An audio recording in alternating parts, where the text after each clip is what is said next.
مجھ سے کوئی پوچھتا ہے کہ آپ کی طبیعت کیسی ہے، میں کہتا ہوں فجر میں نے خود پڑھائی، صحت مند ہوں۔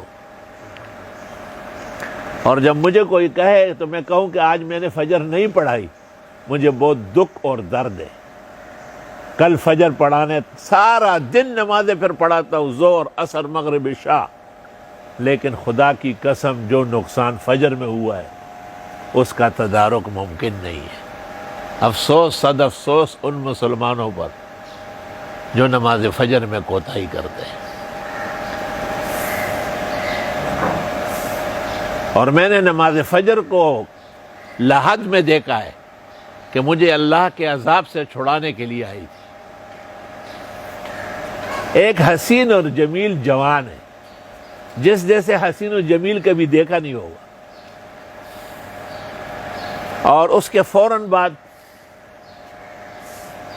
ایک اور اس جیسے آیا لیکن بہت تکڑا، اور اس کو ایسا کیا، پیروں کی طرف جاؤ۔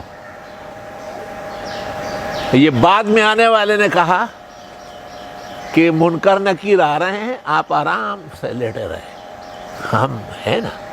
اتنے میں منکر نکیر آئے، انہوں نے السلام علیکم، ان دونوں میں سے کسی نے بھی جواب نہیں دیا کہ دے دو کاغذ۔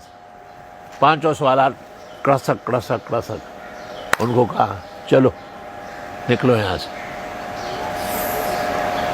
یہ جو بعد میں آئے ہیں انہوں نے مجھے کہا کہ بات ہو چکی ہے، بس آپ کے لیے یہ جنت کی کھڑکی کھولتے ہیں تاکہ آپ نظارے اور باغات و مناظر دیکھیں، پھر اجازت لیں گے۔ میں نے پوچھا کہ آپ کون ہیں؟ کہا میں قرآن مجید ہوں اور یہ نماز فجر ہے۔ آپ نے ہر دونوں پر بہت محنت کی ہے۔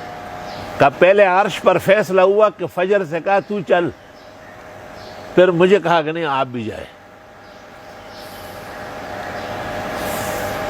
تو میں خوشی سے رونے لگا۔ انہوں نے کہا واہ، آپ کا تو اعزاز و شرف کا مقام ہے۔ الحمدللہ الحمدللہ، اللہ تیرا لاکھ لاکھ شکر۔